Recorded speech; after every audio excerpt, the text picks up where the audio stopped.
Starting with the name of Allah Almighty, who is the master of the day of judgment, and a bundle of the Salam on beloved Prophet Muhammad sallallahu alaihi wasallam. Dear students, I am Abid Hussain Bhutta and you are watching my YouTube and Facebook channel Taleema Tarbiyat 72.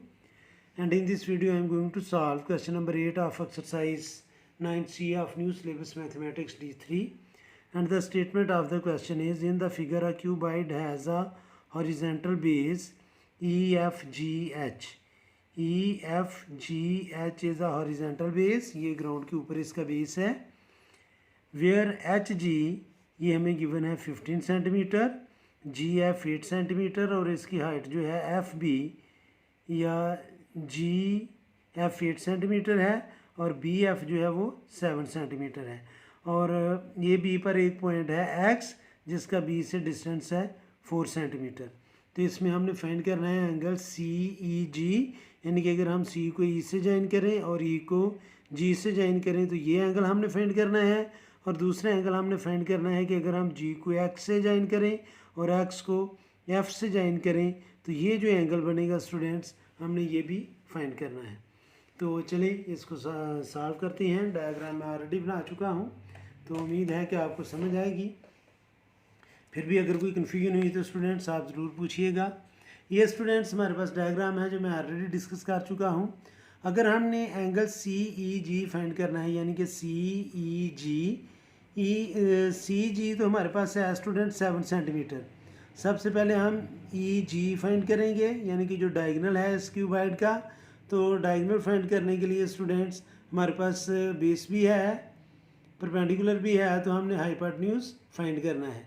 यानी कि ये दो लाइनें हमारे पास हैं तो rectangular base के diagonal same है, यानी कि HE जो है वो 8 सेंटीमीटर है, HG जो है वो 15 सेंटीमीटर है और हाइपोटेन्यूज हमने फाइंड करना है. तो सबसे पहले हम इसमें लिख लेते हैं स्टूडेंट्स कि जो EH है, EH वो इक्वल है GF के और ये दोनों इक्वल हैं 8 सेंटीमीटर के. तो अब मैं डिस्कस करूँगा ट्राइएंगल EHG. इन ट्राइएंगल EHG तो हमने पैथागोरस थ्योरम अप्लाई करना है. मैं लिखूँगा नहीं, डायरेक्ट अप्लाई कर देता हूँ.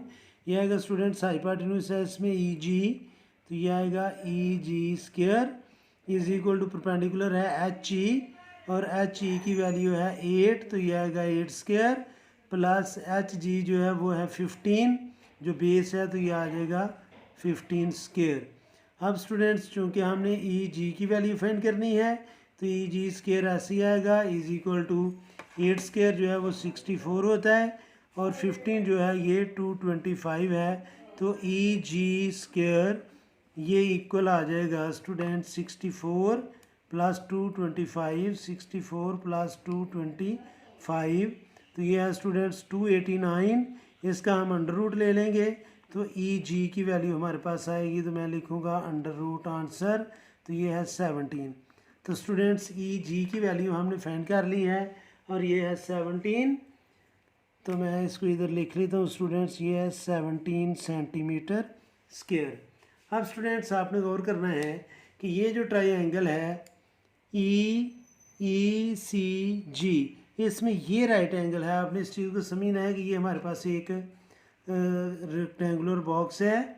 ये इधर इसके थर्ड डायमेंशनल के तौर पर हमने इधर एक पिलर खड़ा किया हुआ है, तो इसका और इस डायगोनल का जो एंगल है वो स्टूडेंट्स राइट एंगल बन रहा है. और हमने ये एंगल जो बनेगा इसके साथ ये हमने फाइंड करना है.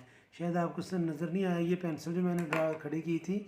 चलिए मैं आपको बताता हूँ कि ये पेंसिल स्टूडेंट्स हमने इधर लगाई और ये जो है इसका टॉप इसके कॉर्नर से ज्वाइन करके इधर आएगा. तो इसका ये जो मास्टर हमने खड़ा किया है या जो पेंसिल खड़ी की हुई है इसका बेस के साथ 90 डिग्री का एंगल बन रहा है. तो अब आपने इस चीज़ को गौर करना है कि ये जो EG है ये HE के G के साथ, GF के साथ और GE के साथ राइट एंगल बना रही है, क्योंकि ये आप समझें कि ये पोस्ट खड़ा है और पोस्ट का हर साइड पर राइट एंगल बनता है ग्राउंड पर. तो अब स्टूडेंट्स इसके नीचे हम लिखेंगे इन राइट ट्राइएंगल CGE. इसमें स्टूडेंट्स EG जो है वो हमें गिवन है ई जी 7 सेंटीमीटर, क्योंकि जितना ये एफ बी है उतना ही जी सी है, उतना ही एच डी है, उतना ही ई ए है। तो ये है स्टूडेंट 7 सेंटीमीटर, और इसका जो बेस गिवन है ई जी नहीं सी जी था 7 सेंटीमीटर, और ये 17 सेंटीमीटर है।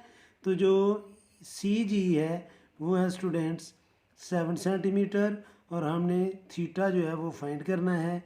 तो इसमें स्टूडेंट्स चूँकि ये बेस है, ये परपेंडिकुलर है, मैं फिगर आपको ड्रा करके बताता हूँ कि ये कैसी फिगर बनेगी। ये स्टूडेंट्स इस तरह की फिगर है, ये राइट एंगल है, और ये इसका नाम है स्टूडेंट सी, इसका नाम है जी, और ये है ई। तो ई जी जो है वो 17 है, सी जी जो है वो 7 है, और ये एंगल हमने फाइंड करना है। तो हम स्टूडेंट्स लिखेंगे tan theta is equal to perpendicular over base. तो थीटा आ जाएगा स्टूडेंट्स tan इनवर्स, परपेंडिकुलर की जगह हम लिखेंगे 7, ओवर बेस की जगह हम लिखेंगे 17। तो थीटे की वैल्यू आ जाएगी हमारे पास shift tan 7 over 17, bracket close करेंगे तो ये आ जाएगा स्टूडेंट्स 22.4 डिग्री, 22.4 डिग्री। तो ये एंगल जो है स्टूडेंट्स जो हमने फाइंड करना था, इसकी वैल्यू आ गई है 22.4 डिग्री। अब स्टूडेंट्स दूसरी साइड पर देखिए कि अब हमने क्या चीज़ फाइंड करनी है। हमने एंगल फाइंड करना है, मैं आपको बताता हूँ। जी को एक्स से ज्वाइन करना है, जी को एक्स से ज्वाइन किया तो, और एक्स को एफ से ज्वाइन किया, तो ये स्टूडेंट्स जो एंगल है अब हमने ये फाइंड करना है। ये एंगल जो है अब ये हमने फाइंड करना है। ये एंगल फाइंड करने के लिए सॉरी स्टूडेंट्स, हम सबसे पहले फाइंड करेंगे स्टूडेंट्स ये जो इसकी हाइट है, लेंथ है इसकी एक्स एफ की। तो ये राइट एंगल ट्रायंगल बन रही है जिसमें ये 4 सेंटीमीटर है, ये 7 सेंटीमीटर है। तो स्टूडेंट्स हम पाइथागोरस थ्योरम लगाएंगे तो इसकी ये वैल्यू आ जाएगी। तो अब मैं इसके नीचे मैंने लिखना है in triangle X B F. तो ये भी राइट एंगल ट्रायंगल है, हाइपोटेन्यूज हमने फाइंड करना है। तो एक्स एफ जो स्क्वायर है ये इक्वल होगा स्टूडेंट्स 4 स्क्वायर प्लस 7 स्क्वायर। तो एक्स एफ की वैल्यू आ जाएगी, मैं डायरेक्ट ये फाइंड कर लेता हूँ, 4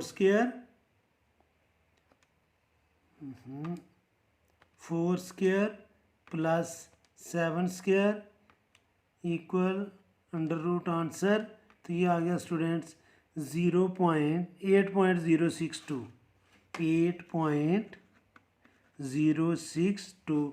तो ये जो वैल्यू आई है स्टूडेंट्स एक्स एफ की, ये है हमारे पास, ये है जी हमारे पास स्टूडेंट्स 8 पॉइंट, मैं चेंज करके लिखता हूँ 8.062। अब स्टूडेंट्स हमने ये एंगल फाइंड करना है, ये वाला जो एंगल है तो ये परपेंडिकुलर है, ये बेस, इसको हम परपेंडिकुलर ले लें इस एंगल के मुताबिक, और ये बेस बनेगी क्योंकि ये राइट एंगल ट्रायंगल बन रही है, इधर ये एंगल राइट एंगल है। तो अब स्टूडेंट्स हम लिखेंगे इसमें इन ट्रायंगल एक्स एफ जी, यानी कि मैं ये ट्रायंगल डिस्कस करूँगा और इसमें हम tan थीटा अप्लाई करेंगे। ये परपेंडिकुलर है और ये इसका बेस है क्योंकि ये एंगल के साथ लगी हुई साइड है। तो इसके नीचे भी हम लिखेंगे students in triangle X F G. तो ये आ जाएगा स्टूडेंट्स हमारे पास tan थीटा हमने अप्लाई करना है। tan theta is equal to perpendicular over base. तो थीटा आ जाएगा स्टूडेंट्स tan इनवर्स, परपेंडिकुलर है 8 और बेस है 8.062।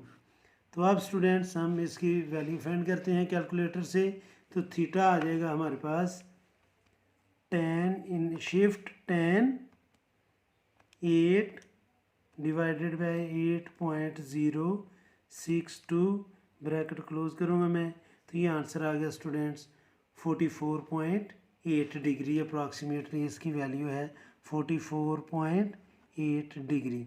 तो ये स्टूडेंट्स हमने दोनों एंगल जो फाइंड करने थे वो मैंने फाइंड कर लिए हैं, बाकी चीज़ें जो थी वो हमने अपनी हेल्प के लिए फाइंड की। तो इस एक एंगल हमने ये फाइंड करना था जो 22.4 डिग्री है, और एक एंगल हमने ये फाइंड करना था जो 44.8 डिग्री है। तो स्टूडेंट्स ये था question number 8 exercise 9C of new syllabus mathematics D3। इस वीडियो में इतना ही काफ़ी है। मेरी अल्लाह से दुआ है कि अल्लाह ताला हमेशा आपको खुश रखे और ज़िंदगी के हर मैदान में कामयाब करे। आमीन। अल्लाह हाफिज़।